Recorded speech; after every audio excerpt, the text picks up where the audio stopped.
July, I am Rohit. It is December right now, and I'm going to introduce you to an attached greenhouse system which heats up your building passively and doubles as a way of growing fresh vegetables in Ladakh when things do not grow naturally outside, as you can see behind me.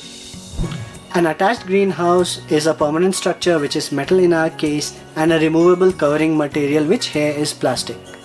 The plastic sheet is generally put up in October and removed in May. A greenhouse like this, when operated properly, which means the doors are closed and any leaks are addressed immediately, it can produce fresh green leafy vegetables throughout the winters for most parts of Ladakh.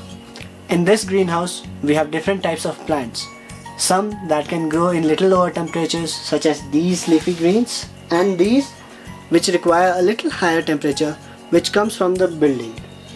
The building heats up in the day and releases it at night.